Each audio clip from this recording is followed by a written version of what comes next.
Okay, brilliant. Over to you. Okay, thank you. So good afternoon, everyone. Thank you for coming along and joining this, and a huge thank you to Jackie for hosting it and for giving us this opportunity to both share talk on Jessie's life and work, and also later Marianne's going to be sharing some of her songs. So my name is Priscilla Scott, and I've been part of the team with Marianne and Wilson MacLeod, who've been over the last 2 years working towards restoring the memorial to Jessie Niven MacLachlan in Cathcart Cemetery. And yesterday was the day that finally and wonderfully we could formally mark the refurbishment and also rededicate the memorial, and it was a very special time yesterday.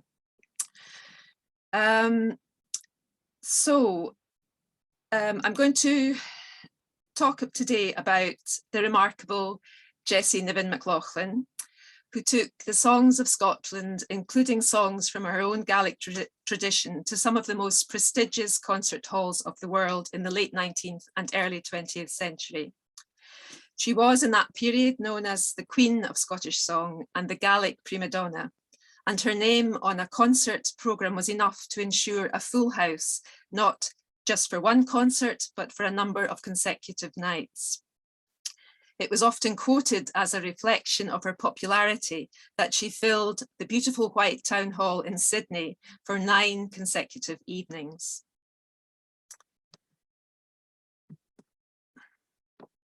My slide's not.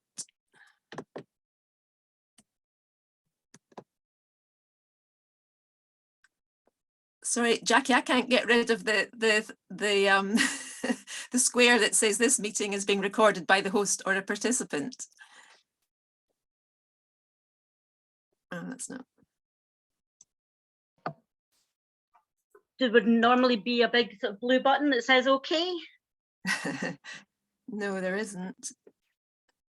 It's not okay. Well, I can live on your PowerPoint though. Yeah, I can live with that. Then that's fine. Yeah. Weird. Sorry about that. Okay. For those of you who were not with us yesterday at the event in Cathcart Cemetery, we had a very poignant and heartwarming gathering, and the memorial, which had been lying in pieces on the ground, is now standing tall and looking just as it would have done when first unveiled in September 1921. In this short presentation, I want to give you a sense of the stellar career of Jessie MacLachlan, but also of the woman herself. Single-minded in choosing her own path, setting the highest standards in her art, loyal to her Gaelic upbringing and cultural inheritance, a woman who used her glorious voice to celebrate her native land and did so on her own terms and in her own way. And at a time when women in the public sphere were subject to societal scrutiny at every turn, she confidently embraced a professional singing career on the world stage and did not bow to any pressure to restrict her ambitions or decisions on account of her gender. And she did it all with elegance and eloquence. In what follows, I want to highlight some of the important moments in the life and career of Jessie MacLachlan, the influential people that crossed her path, the important opportunities that came her way, and the clear decisions that she herself made when she might easily have chosen differently. I've also chosen a number of quotations from interviews with Jessie herself, taken from newspapers and magazines reporting on her tours and performances. And in that way, I hope that her own words will echo through the narrative. So the story starts in Oban in lovely Argyll, where Jessie Niven MacLachlan was born in 1866. As she said herself, I was born and cradled in the heart of Argyllshire. I cut my teeth with Gaelic words. My people were Gaels, all of them. Oban at that time was a smallish country town, not yet the bustling port and holiday resort, the gateway to the Highlands and Islands it would become in the last decades of the 19th century, when the advent of steamboats, railways and better roads began to open up the area to tourists.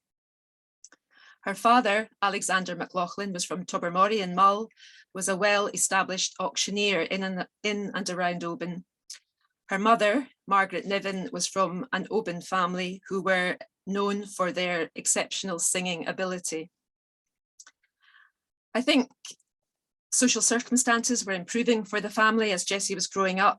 In 1872, Alexander MacLachlan opened premises in Oban as a wholesale and retail furniture merchant, alongside his auctioneering work, and at a time when there would have been an increasing demand in the town for such goods. The family attended the United Reformed Church in Oban, where Jessie, from a very young age, sang in the church choir, and where the remarkable quality of her voice was increasingly evident as she matured into her teenage years.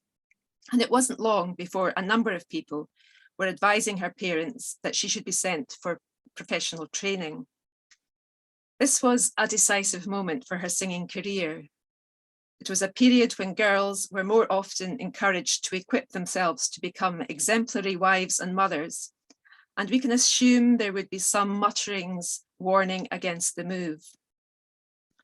While singing or musical performance was considered suitably feminine, it was understood as a private drawing room accomplishment, and the public stage was another matter entirely. Jessie herself commented much later in her life that some in her family had been horrified that she was contemplating a professional career as a singer. But she also stated that her parents were very appreciative of music and it was encouraged in the home. If Alexander and Margaret MacLachlan did feel uncertain about allowing their daughter to leave small town Oban and go to Glasgow to study music and song, the advice and counsel of influential figures they trusted would have reassured them in their decision. One such family friend was Professor John Stuart Blackie, who was a well-known figure in Scotland in the 19th century. He was Professor of Greek at Aberdeen University and later at the University of Edinburgh, a poet, writer, and popular orator. Although he hailed from the south of Scotland, he was passionate about the landscape of the Highlands, as well as the Highland people and the Gaelic language. And in the 1880s, he had built a house in Oban. He was also someone who supported women being able to choose their own path in life, to have access to university degrees and to have a career if that was their choice, a fairly radical perspective for the time. And it seems he was one of the ones who suggested that Jessie should be given the opportunity to progress her singing through proper training. Jessie MacLachlan once commented that Professor Blackie was a valued help and advisor to her, both when she was a wee girl and throughout the early years of her career. In Glasgow, Jessie studied with Joshua Ives, who taught harmony and musical composition, courses that were described as open and affordable, including day classes for women. And she also had help and encouragement from Professor Colin Brown, who was Professor of Music at Anderson's College in Glasgow. Then to London, where she was a private pupil of Mr. Edwin Holland, studying popular opera, oratorio, and standard songs. She was following a path that would naturally progress to a career in classical repertoire, possibly as an operatic singer. Mr. Holland urged an operatic career upon me, and the dazzling prospect with such a backing as his and the late Sir Augustus Harris was a great temptation. These were influential men. Edwin Holland taught at the Guildhall School of Music and later at the Royal Academy of Music. And Augustus Harris was an actor, impresario, and dramatist, a leading figure in the West End Theatre in London at that time. So how determined must the young Jessie MacLachlan have been to say, well, actually, that's not the path I want to take. This was a decisive moment in which Jessie MacLachlan chose to remain true to her Scottish and Gaelic roots. I had almost decided to take up the career of an operatic artist when it occurred to me that it would be better to make the music of my country a life study. I knew that very few people had heard the true interpretation of a typical Scotch folk song. Unless one has heard them properly given, it is impossible to realise their full effect. In presenting a repertoire of primarily Scottish songs, Jessie MacLachlan always included songs from her own Gaelic tradition as part of her standard performance repertoire, even with audiences that had no knowledge of the language. And in doing so, she was placing the language and Gaelic song alongside any other language and culture on the concert hall platforms of the world. Jessie did not need to include Gaelic songs. She could still have been the queen of Scottish song without her Gaelic repertoire. But her Argyll, Mull and Soonart roots went very deep. And that connection was a vital part of who she was. And therefore it was a very natural choice for her to make. But we need to acknowledge her determination and resolve in making that decision at a time when many would have advised her against it. Having returned to Glasgow from London, the name Jessie MacLachlan was being advertised in the press as Gaelic and Scottish vocalist. She was getting engagements within the Gaelic world and as part of the concert hall circuit in towns around Oban, not yet topping the bill, but building a solid reputation. Her debut for the prestigious Gaelic Society of Inverness in 1885 was given this positive review. Some interest was evinced in the first public appearance in Inverness of Miss Jessie MacLachlan, whose musical abilities were so highly spoken of, and judging from the hearty reception which she met with on this occasion, the expectations formed were more than sustained. Her voice is clear and ringing with well-balanced strength, both in the lower as well as the upper registers. And as a ballad singer, she exhibits a thorough appreciation of her theme. Jessie MacLachlan was building and polishing her repertoire and her stage performance at this time, and a crucial person in this preparation was Mr. Robert Buchanan, the man she married in 1887. From a well-known musical family in Glasgow, he and his father before him were accomplished pianists and well-known as organists in the city in the era of the great civic organs. The couple had met the previous year, 1886, when they were both appearing as promising young artists in a clan festival at the Old Waterloo Rooms in Glasgow. Jessie and Robert were, from all evidence, a close and devoted couple, and on a professional level, theirs was a perfect partnership, with Robert becoming her accompanist from that period on, and also acting as her musical director. It must have been a great help to Jessie MacLachlan to always sing with the same accompanist, and one who knew her voice and her performance style so well, and whom she could implicitly trust to support the high standard that she herself always set for herself and invariably did achieve.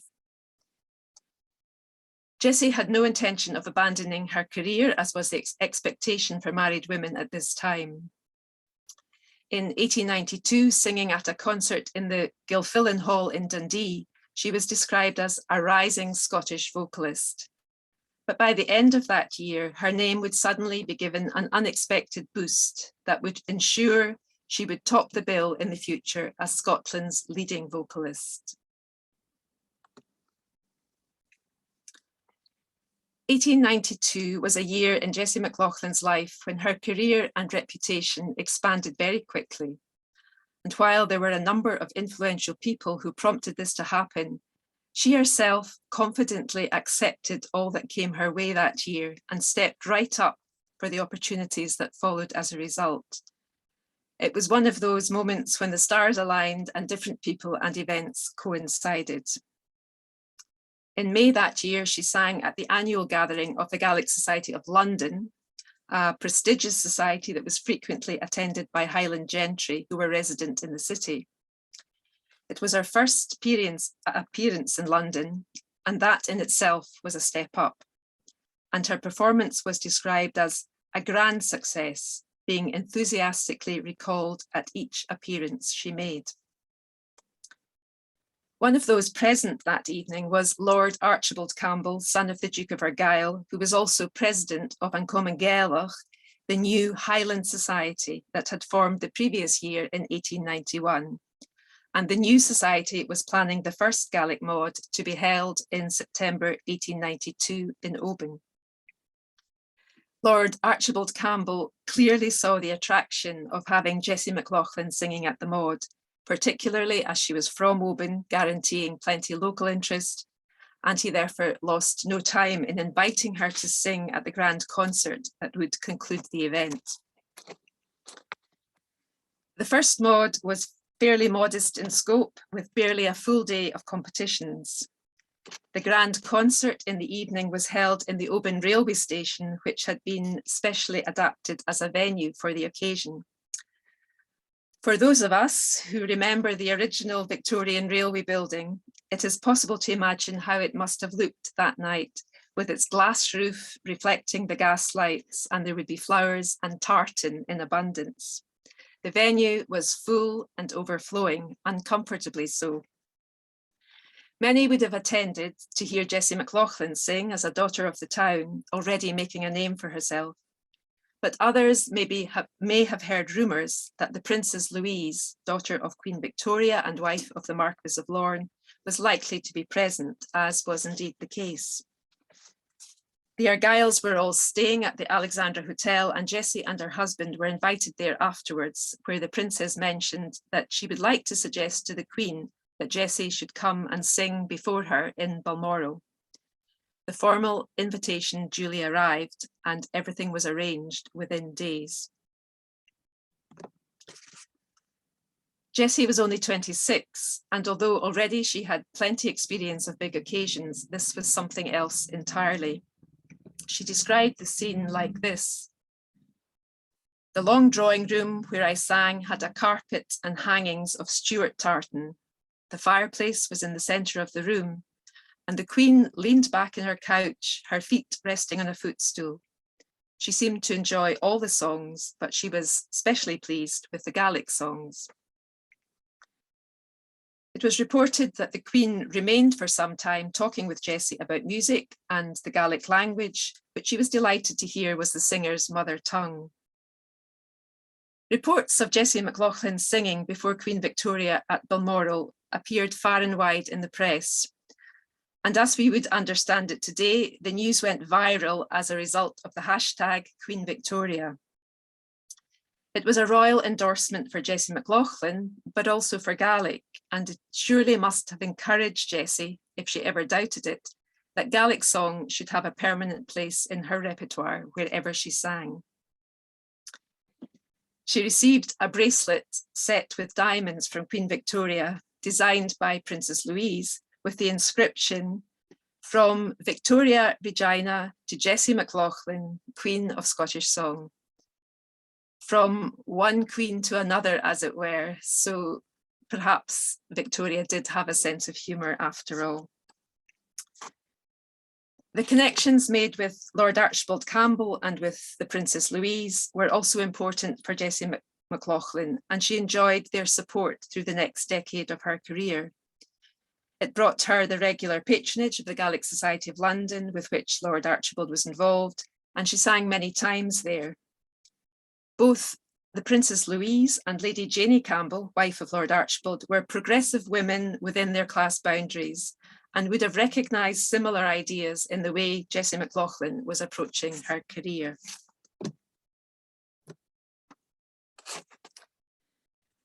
Without a doubt, it was her many tours in Canada and the States, and then later in Australia and New Zealand over the first decade and a half of the 20th century, that propelled the name Jessie N. MacLachlan into the superstar category. Her first tour was to Canada and the States in January 1901. She was given many send-offs over a number of months prior to her departure. And when she and her husband were finally leaving on the train from Glasgow Central, the platform was packed with friends, family, and well-wishers, including many from the Gaelic community in the city. And this was at 10:45 at night. In one of her characteristically eloquent speeches, the singer thanked everyone for coming and said, I never till now knew we had so many friends in Glasgow and the West. I am not leaving as a soldier or a sailor to fight a battle, but as a pilgrim and a singer on a peaceful mission. We go out to America to let the people hear how our old beautiful Scotch songs should be sung. And I feel sure we will get a hearty welcome from our countrymen over the sea. If we find there as many friends as we are leaving here tonight, we shall not have gone away in vain. The couple then sailed from Liverpool to New York on the Cunard liner Umbria. When Jessie sang for the Scottish Society of New York quite early in the tour, it was reported that Miss MacLachlan's reception by a New York Scottish Society audience, not by any means given to extravagant exhibitions of enthusiasm, was as spontaneous as it was hearty, and may be taken as an indication of the success which awaits her in other parts of the country. The only shadow that was cast during her overwhelmingly successful tour was that Jessie's father died while she was away, and she must have felt a long way from home at that time.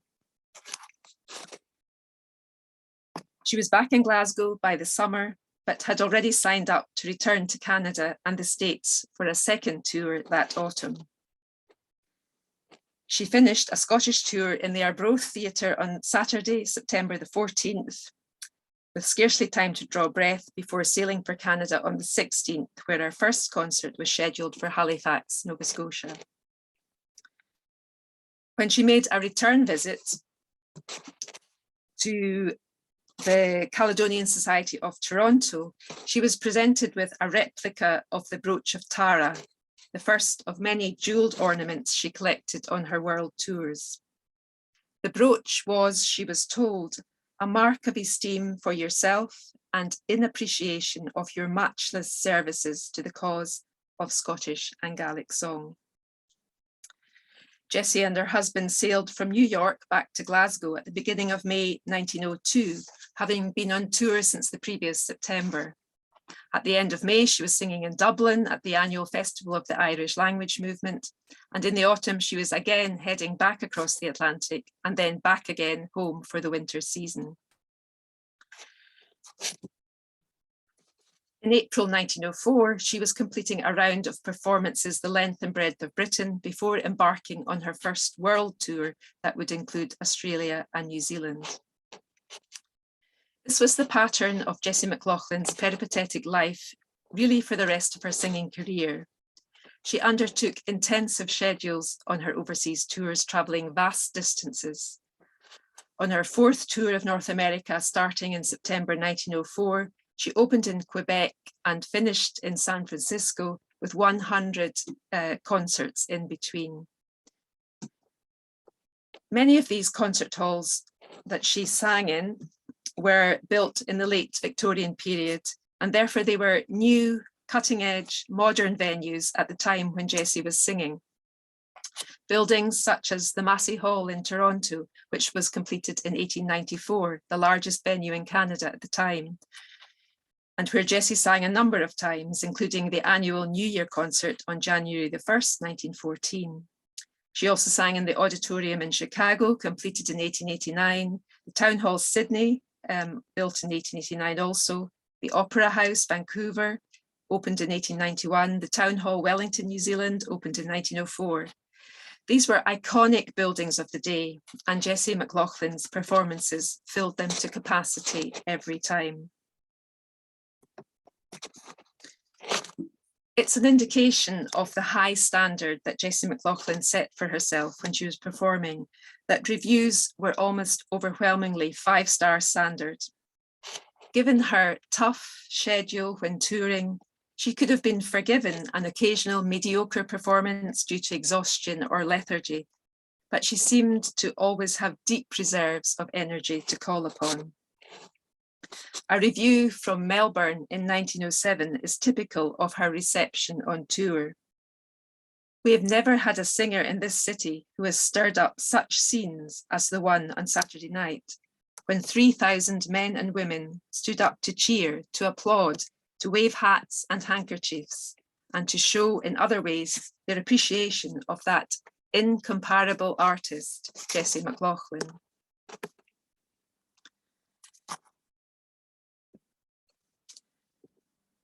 Jessie loved performing, and she took a great pride in communicating the songs that she sang.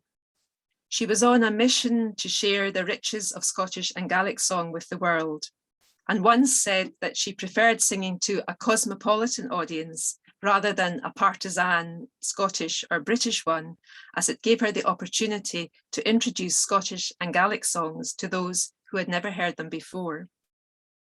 Her repertoire was large and included a wide range of songs. She loved the lively martial songs that worked audiences into a frenzy, songs that were not usually part of female repertoire. Songs like Scots Wha Hae, Blue Bonnets Over the Border, Be 100 Pipers, and in Gaelic, Cashmach Lang Hamarin, the March of the Cameron Men. But she was equally able to handle the plaintive, gentle ballads such as Land of the Leal, O Can Ye Sew Cushions, The Rowan Tree, and Sorry Slan Lee Funerary, Farewell to Funerary. The Gaelic song Mogaki, My Home, became her signature song, having special resonance for exile Gaels, whether overseas or in towns and cities throughout Britain. And it was really lovely to have it sung yesterday by Marianne Kennedy at Jessie's memorial, and to have everyone joining in the chorus as would have happened at Jessie's concerts. While Jessie MacLachlan was blessed with a lovely voice, perhaps the greatest strength in her performance was in her communication of the songs. The truth was that she did her homework, thoroughly researching the history, stories, and sentiments embedded in the songs. This was really important to her and was what influenced her decision in choosing Scottish and Gaelic repertoire in the first place. Audiences responded to this aspect of her performance. One American reviewer described it like this: "She seems so close to you. The power of song really draws you to her. When she sings, the barrier of the footlights is removed."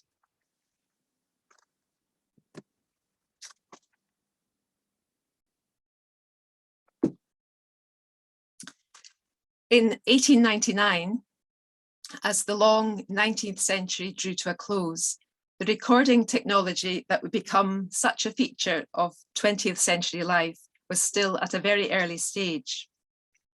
However, in September of that year, Fred Geisberg, a recording engineer for Emil Berliner, rolled up at the Coburn Hotel in Glasgow, talent spotting performers to make recordings for the newly invented gramophone. Jessie MacLachlan was one singer who he made contact with, and so really just by good luck, we have recordings of Jessie MacLachlan singing. And through these, we can get a sense of what her voice sounded like when she was on stage in one of the magnificent Victorian concert halls. Once again, she did not hesitate in including Gaelic song in the repertoire she recorded for Berliner, the first Gaelic songs ever to be recorded on a gramophone record. At yesterday's event in Cathcart Cemetery, it was a really special moment when one of the recordings of Jessie's voice was played beside her memorial, its lovely, clear, ringing tone evident in the song Choro Mani and Down Voyach. It provides a wonderful, tangible link to Jessie, being able to hear her sing. We have a number of photographs of her from different periods in her life. We have plenty of newspaper reviews and articles to build a picture of her performance style and repertoire, but being able to hear her sing draws us very close to her living, breathing presence.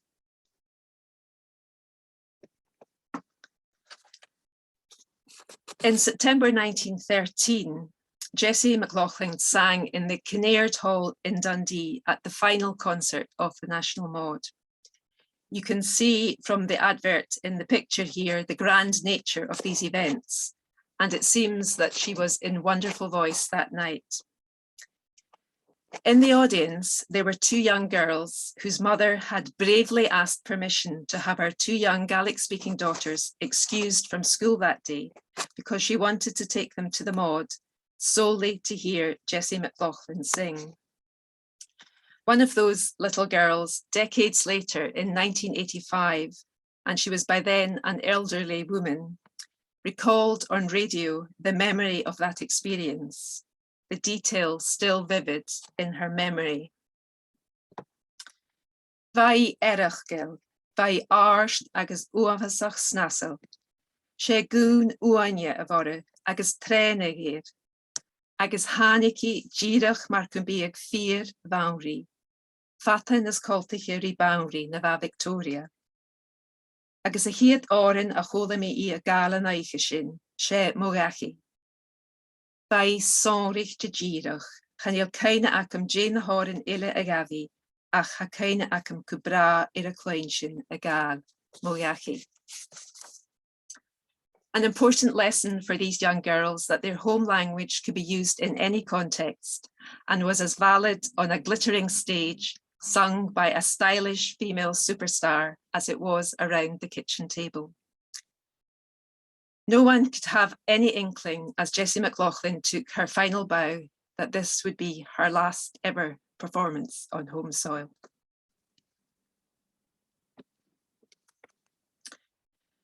Very soon afterwards, she and Robert sailed once again for another long tour in Canada and North America. The tour closed in March 1914 with the final concert being held in the Amsterdam Opera House in Montgomery County, New York, before an audience of 5,000 people. This was indeed the final curtain. The couple took some months off to have a well-deserved and probably much-needed holiday, and by the summer months, they were enjoying some time in France. They had taken a trip down to Spain and were there when war was declared. Desperately, they tried to find a means of getting back home to Britain, and eventually a small working steamer agreed to take them, with Robert travelling as part of the crew. A journey that should have taken 4 to 5 days took 10 with limited food provision and poor water. They did eventually get back to their home in Cathcart, but Jessie's health never fully recovered its previous vitality. Her death on the 13th of May 1916 was reported in newspapers far and wide, both at home and overseas, and numerous eulogies recalled many wonderful performances across her singing career. Some turned to verse to express their feelings of loss. This example from the Oban Times in the week following Jessie's death.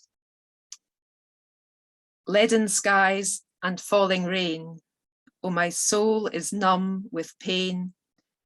Wails the wind amongst the trees, moans the pibroch on the breeze. Thou the queen of song are still. Farewell, farewell, sweet singer.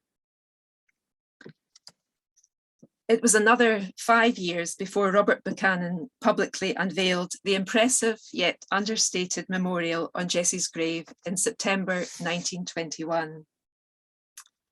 The event went almost unnoticed in the press. Already, it seems, memories of Jessie MacLachlan were fading, lost in the tumultuous aftermath of the war, with public remembering and forgetting focused elsewhere. The bilingual inscription on the memorial acknowledges the singer's loyalty to both her Scottish and Gaelic heritage and the worldwide fame that she enjoyed during her singing career, and an anticipation that her memory would remain fresh as long as Scottish and Gaelic songs were still sung. Chofat savaris orin agus kion and gales nan gaul, the enam is clew Seanich MacLachlan chaine. Sadly, the grass was already growing over the memory of Jessie MacLachlan, and in the years that followed, with yet another world war and a very different world emerging on the other side of it, her fame drifted into the shadows of public memory. There were, however, family members and friends who carefully preserved memorabilia and mementos of Jessie and her remarkable career. And one of the lovely things of the project is to restore Jessie's memorial is that we have also been retrieving and restoring her story, and these treasured heirlooms have emerged into light, having been kept in safe custody by later generations. In retelling the story of Jessie MacLachlan over the last 2 years and sharing much of it on social media, once again, people from all walks of life, from near and far, have been drawn to her by the captivating images and details of her life and singing career, just as they were drawn to her wonderful voice when she was alive. I came across some words recently by the late Fred Macaulay, a pioneer of Gaelic broadcasting and with a deep knowledge of Gaelic tradition, who said of Jessie MacLachlan's contribution to the Gaelic cause that in presenting Gaelic songs on professional platforms far beyond the boundaries of Gaeldom, she had opened the minds of many who knew nothing of the language and culture to an understanding of its value and worth. Exactly the same observation could apply to her performance and presentation of Scottish songs. Therefore, without a shadow of a doubt, Jessie MacLachlan truly earned the title Bowrie na Noran, the Queen of Scottish and Gaelic Song. Tapalai Vulu, thank you very much for listening.